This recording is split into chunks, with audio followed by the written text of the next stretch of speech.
আমরা যখন ইডিডি এর কোনো সলিউশন তাহলে কিভাবে বানাবো আমরা? আরে কিছু পরিমাণ ইডিডি দিয়ে পানিতে কোলা একটা সলিউশন যখন বানাই আমরা, সলিউশন বানাইলে এই যে বাইরে যে হাইড্রোজেন গুলো আছে না, এগুলা আয়নিত হয়ে যায়, তো এগুলো হচ্ছে পানিতে সলিউবল হয়ে যায়। এটা তো একটা অ্যাসিড, ইডিডি ইথিলিন ডাইঅক্সাইড একটা অ্যাসিড আছে। অ্যাসিডের ধর্ম কি? অ্যাসিড এটা কেন অ্যাসিড? যাই জলীয় দ্রবণে হাইড্রোজেন ডোনেট করে, H+ আয়ন ডোনেট করে, তাই অ্যাসিড। তাহলে এটা যদি হাইড্রোজেন এগুলো ডোনেট করতে না পারে তাহলে এটা এমনি অ্যাসিড হবে। তাহলে এটা হাইড্রোজেন আয়ন ডোনেট করে বলে এটা অ্যাসিড। আচ্ছা, তাহলে আমরা যখন ইডিডি সলিউশন বানাবো তখন এই হাইড্রোজেন গুলো সব পানিতে সলিউবল হয়ে যাবে। তখন এটার নাম হবে ethylene dioxide tetra acetate. Ethylene dioxide tetra acetate, acid আর থাকবে না, বা হাইড্রোজেন এগুলো যদি না থাকে আর কি, হাইড্রোজেন এগুলো না থাকলে এটার নাম হবে ইথিলিন ডাইঅক্সাইড টেট্রা অ্যাসিটেট।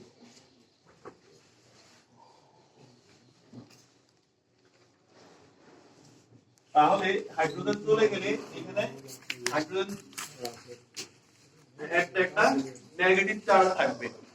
এখানে যেখানেই নেগেটিভ চার্জ থাকবে সেখানেই হচ্ছে এই যে মেটাল আয়নগুলো যেগুলো আছে আর কি, যেমন সোডিয়াম প্লাস, ক্যালসিয়াম প্লাস, এগুলো আসি সেখানে বন্ধন তৈরি করবে।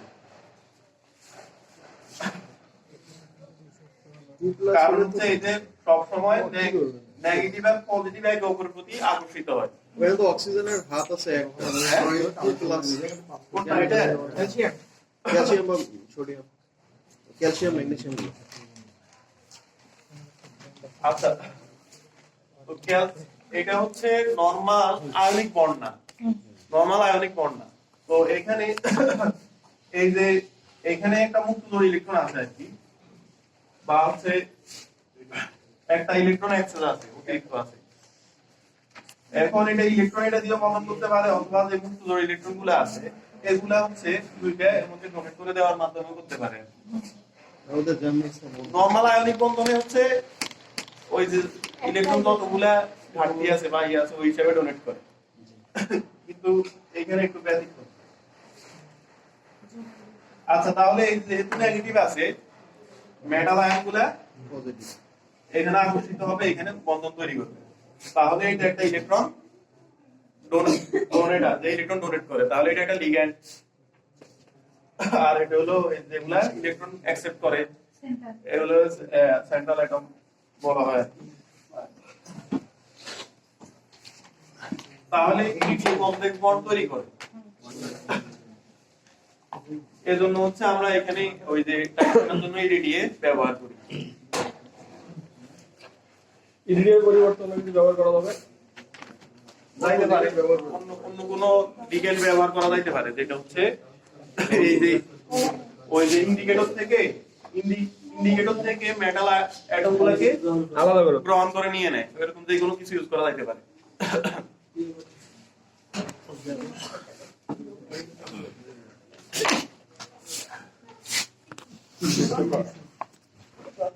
জিজ্ঞেস করলাম যদি লেভেল না।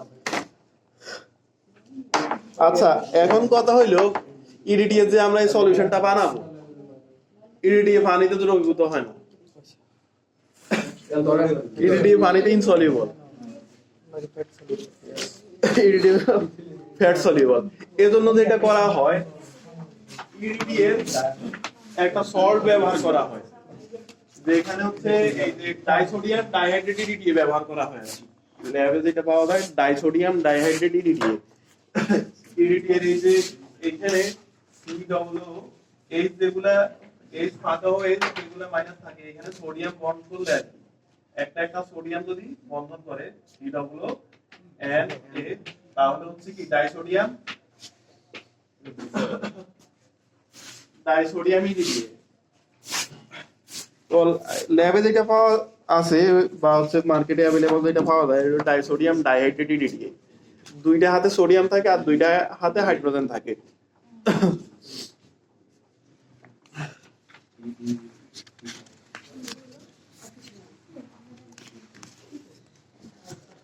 আচ্ছা, EDTA itself almost insoluble in water. For this reason, its disodium salt is used. Very dilute solution of EDTA is used.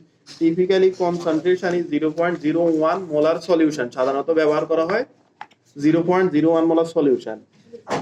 This salt is already available from many commercial sources.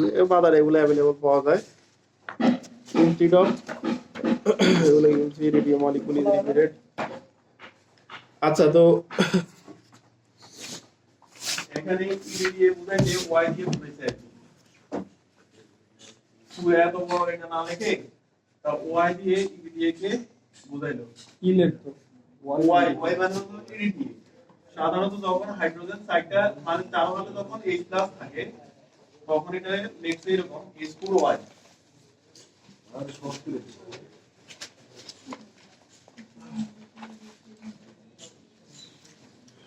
এটা হলো EDTA এর উপর থাকে আর কি। আচ্ছা, তো এখান থেকে যদি একটা হাইড্রোজেন যদি কমে যায় তাহলে তিনটা হয়, তখন যে হাইড্রোজেনটা যাবে এই হাইড্রোজেন গুলো তো হচ্ছে একটা ইলেকট্রন শেয়ার অথবা গ্রহণের মাধ্যমে এখানে যুক্ত হয়েছে। তাহলে ওই ইলেকট্রন যখন মুক্ত হয়ে যাবে তখন একটা নেগেটিভ চার্জ তৈরি হবে এখানে। আর যদি এই আরো একটা হাইড্রোজেন কমে তাহলে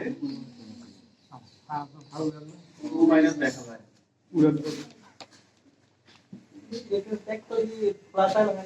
হ্যাঁ, এটা তো ইয়ে বন্ধ না। ইলেকট্রন যে ত্যাগ করবে আয়নিক সে প্লাস আয়ন। সেটা ঘুমায় না তো রাতে কোঅর্ডিনেট বন্ধ। এখন হাইড্রোজেন যদি ত্যাগ করে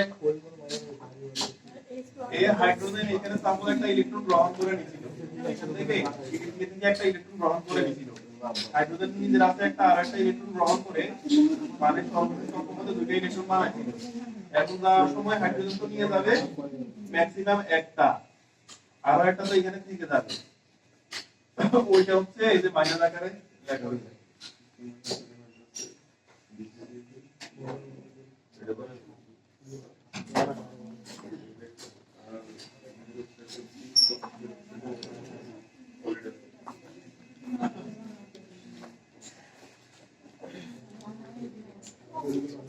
আচ্ছা, তো মডিউলে এরকম বুঝেছে আর কি। বলো। কেটা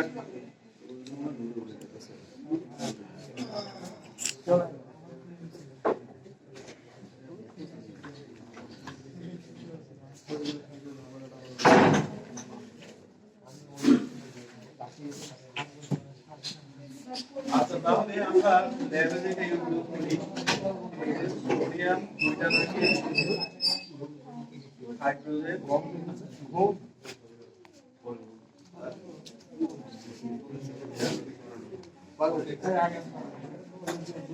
Y।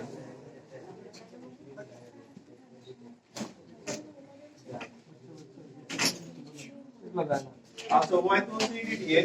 EDTA হচ্ছে দুইটা হাইড্রোজেনকে যদি দুইটা সোডিয়াম রিপ্লেস করে তাহলে বলা যায় যে ডাইসোডিয়াম।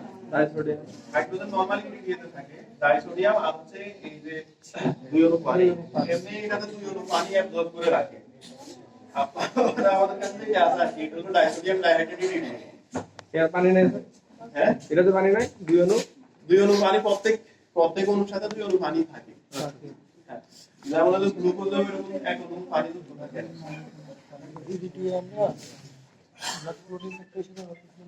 আচ্ছা, তো এই হলো এটা হলো সোডিয়াম EDTA লেখা যায় এটাকে। সোডিয়াম EDTA পানি তো সলিউশন বানাইলে পানি এমনি পানিতে দ্রবীভূত হয়ে যায় সলিউশন, আর হাইড্রোজেন EDTA এরই অংশ। আচ্ছা, সোডিয়াম EDTA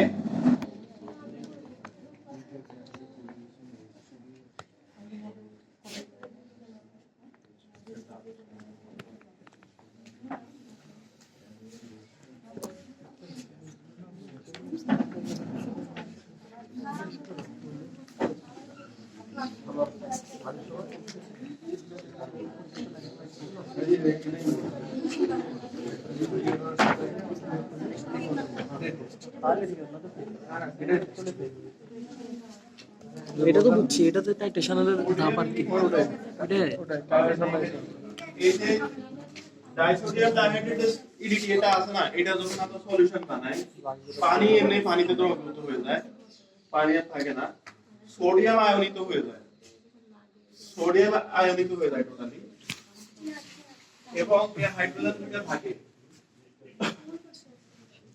যখন আমরা এটি দিয়ে টাইট্রেশন করি তখন এই হাইড্রোজেন দুইটা মেটাল অ্যাটম দিয়ে রিপ্লেস হয়ে যায়। যেমন হচ্ছে ম্যাগনেসিয়াম বা ক্যালসিয়াম আয়ন যেগুলো থাকে পানিতে,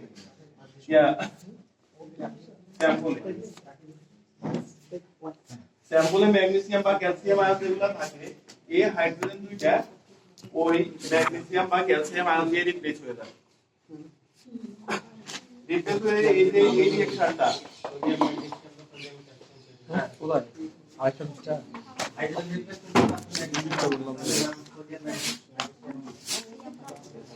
এই যে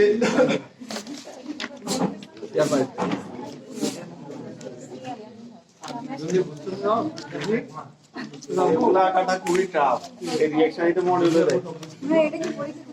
হ্যাঁ